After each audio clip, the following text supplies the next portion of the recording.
50 বছর পার করেছে স্বাধীনতা, সেই দেশগুলোর সাথে তুলনা করলে আমরা সেই তালিকায় কখনো উপরের দিকে নিজেদেরকে দেখি না, সবসময় তলানিতে দেখি। যারা অন্যান্য দেশের আর্থসামাজিক অবস্থা সম্পর্কে ওয়াকিফহাল আছেন, যারা দেশ বিদেশ ঘুরে দেখার সুযোগ হয়েছে, তারা খুব ভালো করে বলতে পারবেন যে চেতনার নাম দিয়ে নানা নামে বেনামে এদেশের মানুষকে ঠকানো হয়েছে এই 50 বছর ধরে। সাধারণ মানুষকে অন্ধকারের মধ্যে রেখে কিছু মানুষ যখন যারা সুযোগ পেয়েছে তখন তারা আঙ্গুল ফুলে কলা গাছ হয়ে গেছে। আর দেশ যেমন ছিল অনেকটা তেমনই আছে। যেটুকু বেশকম হয়েছে এটুকুর জন্য আসলে কোনো যোগ্য কারোর দরকার নাই। এটুকু এমনিতেও স্বয়ংক্রিয়ভাবেও কিছু কিছু উন্নতি, কিছু কিছু ভালো কাজ এমনিতেই হয়। 50 বছর ধরে একটা মানুষ যদি পৃথিবীতে বেঁচে থাকে, কিছু যোগ্যতা তার এমনিতেই, কোনো পড়ালেখারও দরকার, কোনো ডিগ্রি নেওয়া ছাড়া 50 বছর শুধুমাত্র এই মাটিতে পৃথিবীতে বিচরণ করলেও মানুষের কিছু দক্ষতা, কিছু যোগ্যতা, কিছু অভিজ্ঞতা এমনিতেই অর্জন হয়। আমাদের দশা সেরকম। আমি প্রায় সময় বলি, আমাদের আশেপাশের এই অঞ্চলের, এশিয়া অঞ্চলের দেশগুলোর মধ্যে যদি আমরা তাকাই, তাহলে দেখব যে মালয়েশিয়ার মতো একটা দেশ, যে বয়স আমাদের চাইতে বেশি না, কম, অথচ তাদের উন্নতির দিকে তাকাইলে আমাদের মাথার টুপি পড়ে যাওয়ার উপক্রম হয়। এরকম আরো বহু অঞ্চল পৃথিবীতে আছে। এই মাটির মানুষের দুর্ভাগ্য বলতে হয় বা আমাদের হাতের কামাই বলতে হয়, কখনো ইংরেজরা আমাদেরকে শোষণ করে গেছে, লুট করে লুণ্ঠন করে নিয়ে গেছে, এই অঞ্চলের মানুষকে দাস বানিয়ে রেখেছে, কলোনি বানিয়ে আমাদেরকে ব্রিটিশরা শাসন করেছে, শোষণ করেছে, নির্যাতন করেছে।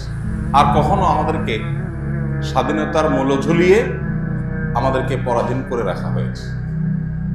চেতনা চেতনা জেগির তোলা মানুষগুলো পৃথিবীর উন্নত দেশগুলোতে গাড়ি বাড়ি, শিল্প, কলকারখানা বানিয়ে সবাই লালে লাল হয়েছে, আর দেশ যেমনটা তেমন।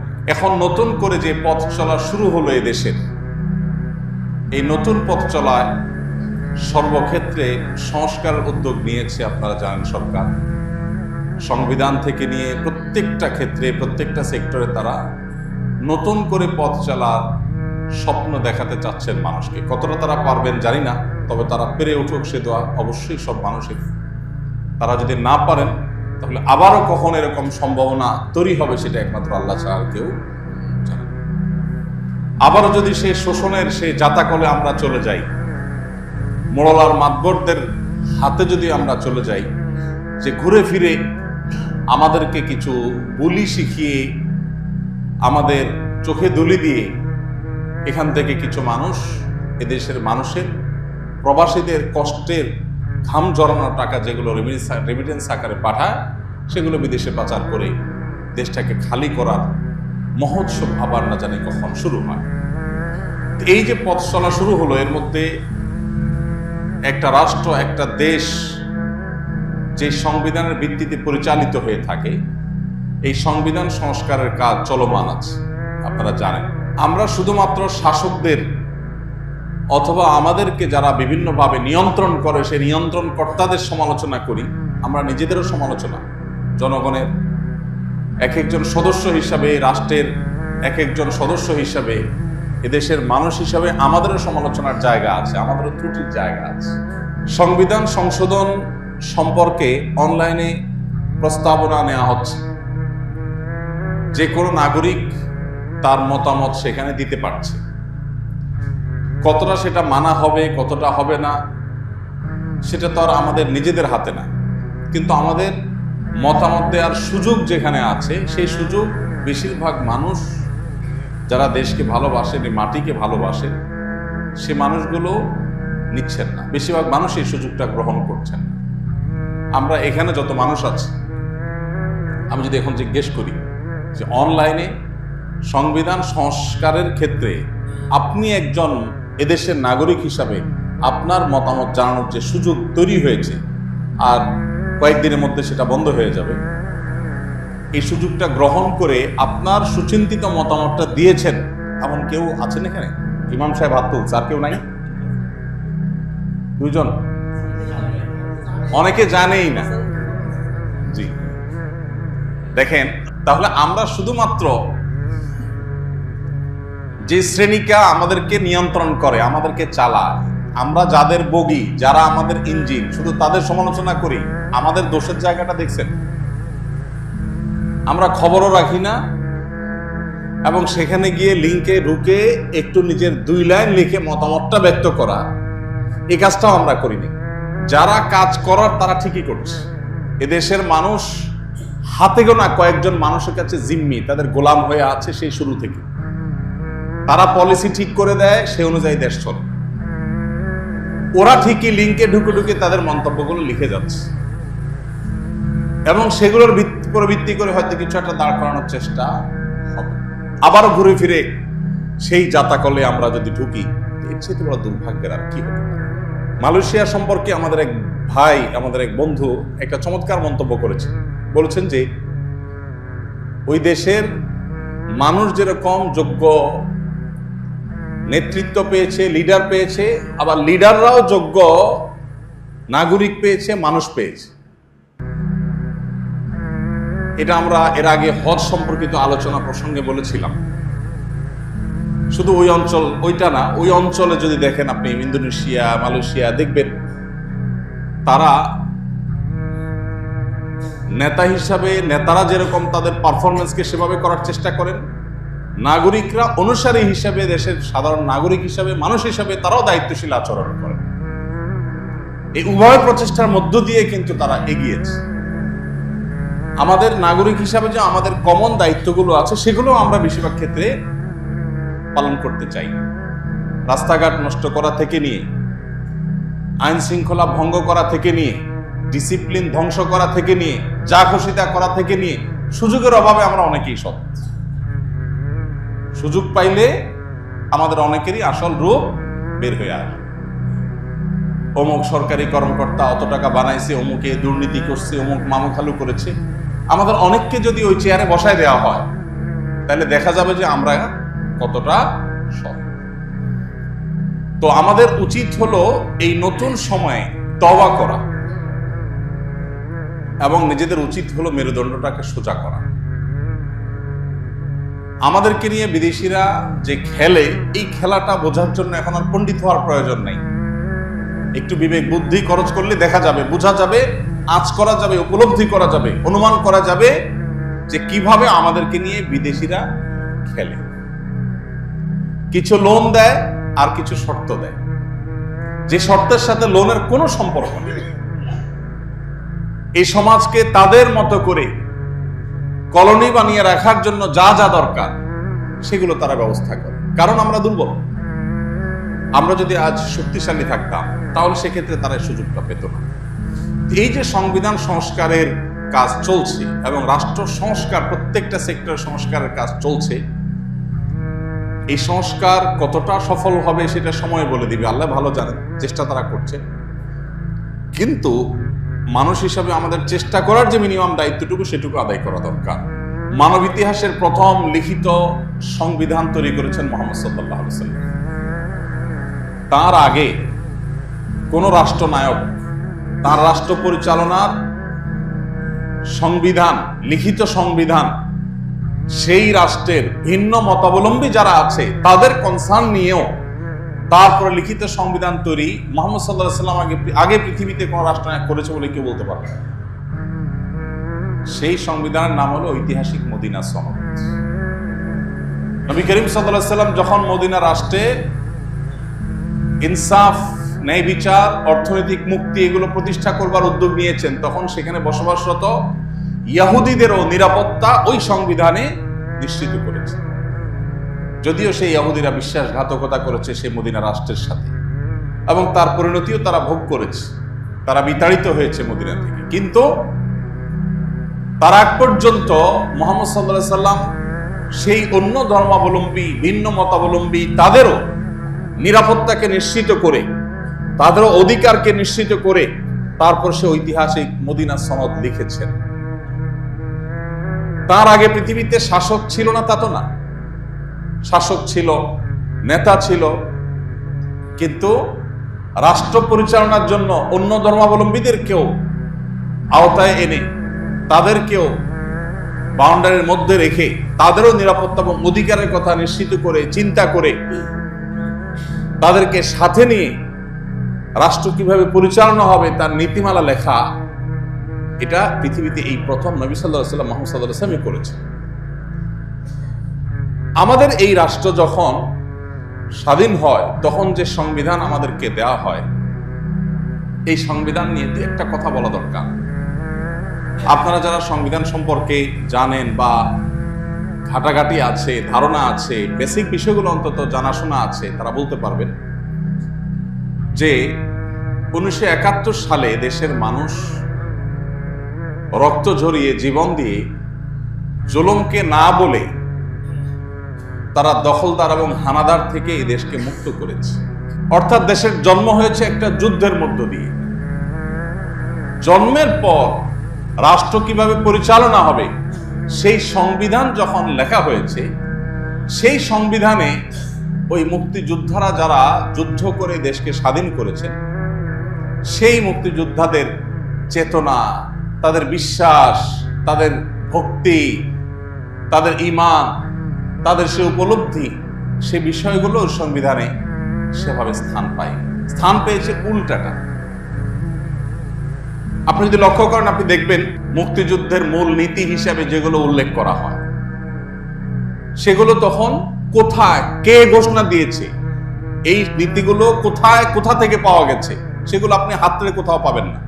যে যুদ্ধ যারা করেছেন সে যুদ্ধের প্রায় সবাই, সকল মুক্তিযোদ্ধারা, তারা রাইফেল রেখে ফজরের নামাজ পড়ে আল্লাহর কাছে দোয়া করে চোখের পানি ফেলে জুলুমের বিরুদ্ধে নিজের মা বোন, দেশের ইজ্জত সম্ভ্রম এবং নিজেদের অস্তিত্বকে রক্ষা করবার জন্য, স্বাধীনতাকে পাওয়ার জন্য তারা আল্লাহর কাছে দোয়া করে তারপর লড়াইতে নেমেছে।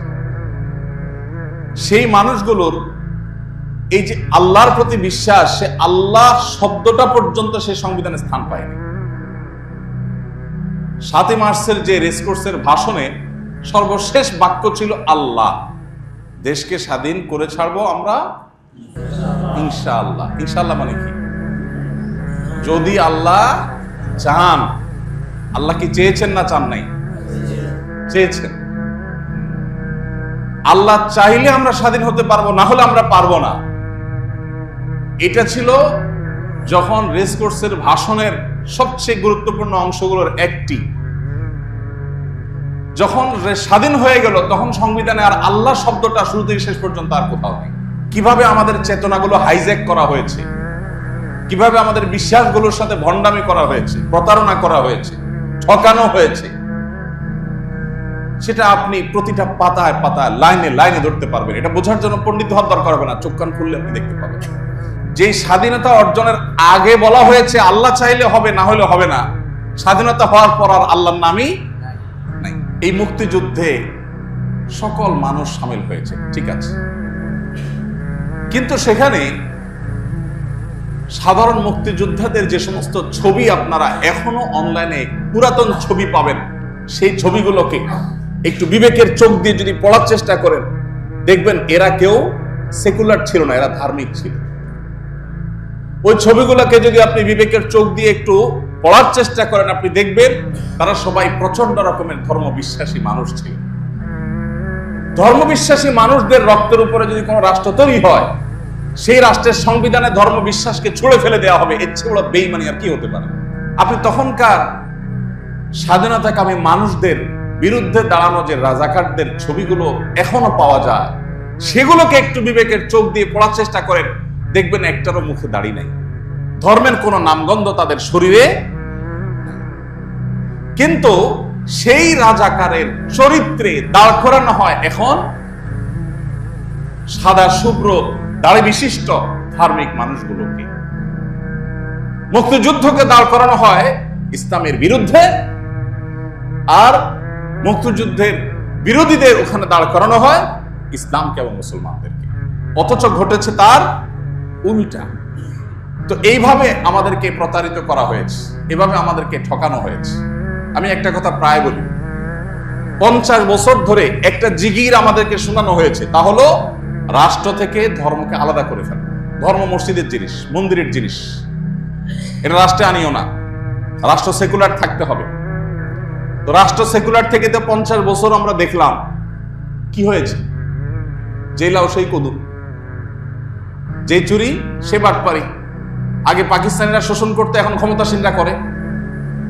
আগে তারা সব লুণ্ঠন করে নিয়ে যেত, এখন যারা যখন ক্ষমতা থাকে তারা তখন লুণ্ঠন করে বিদেশে নিয়ে যায়। বেশ কম কি আমাদের পরে স্বাধীন হয়ে আমাদেরকে রেখে আরো শত শত মাইল সামনে চলে গেছে, কয়েকশো বছর সামনে চলে গেছে, আর আমরা জায়গায় দাঁড়ায় আছি। তো তোমাদের এই সেকুলার সিস্টেম তো আমার রাষ্ট্রের উন্নতির, বাহ্যিক উন্নতির পথেও নিয়ে যেতে পারে নাই। এদেশের মানুষের মধ্যে যে ধর্মীয় সম্প্রীতি আছে, আমি প্রায় সময় বলি পৃথিবীর কোন অঞ্চলের মানুষের এই দুঃসাহস থাকা উচিত না যে বাংলাদেশের মানুষকে ধর্মীয় সম্প্রীতি শিখাইতে আসবে। এই সাহস কারণ থাকা উচিত না। আপনি পৃথিবীর পূর্বে এবং পশ্চিমে, উত্তরে, দক্ষিণে যেদিকে যান দেখবেন মুখে সংখ্যালঘু জিকির করা মানুষরা কিভাবে সংখ্যালঘুদেরকে উকুলের মতো টিপে টিপে মারে। পশ্চিমারা দেখবেন সংখ্যালঘু জিকির শোনায় আমাদেরকে। ওদের ওখানে মুসলমানরা কেমন আছে একটু খোলা খোঁজ খবর নিয়ে দেখেন। ওই দেশে থাকা মুসলমানদের থেকে খবর নেন যে তোমরা কেমন আছো, মসজিদে আজান দিতে পারো কিনা, মন চাইলে একটা মসজিদ খুলতে পারো কিনা। অথচ আমার এদেশে খ্রিস্টানরা তাদের ধর্ম পালন করছে, হিন্দুরা তাদের ধর্ম পালন করছে, মুসলমানরা পারলে তাদের সম্প্রীতি দিচ্ছে, পারলে পাহারাদারি করছে তাদের মন্দির যাতে হামলা শিকার না হয়। এটা সেই দেশ। এদেশের মানুষকে এই সেকুলারিজম গিলায়া, ওই ট্যাবলেট খাওয়াইয়া আমাদেরকে মানুষ বানানোর প্রয়োজন না। আমরা আগে থেকে মানুষ আছি আলহামদুলিল্লাহ। বরং সংখ্যাগরিষ্ঠ মানুষ এদেশের ধর্মপ্রাণ। হিন্দুরাও ধর্মপ্রাণ, মুসলমানরা ধর্মপ্রাণ। হিন্দুরা তাদের ধর্মে, মুসলমানরা তাদের ধর্মে ধর্মপ্রাণ।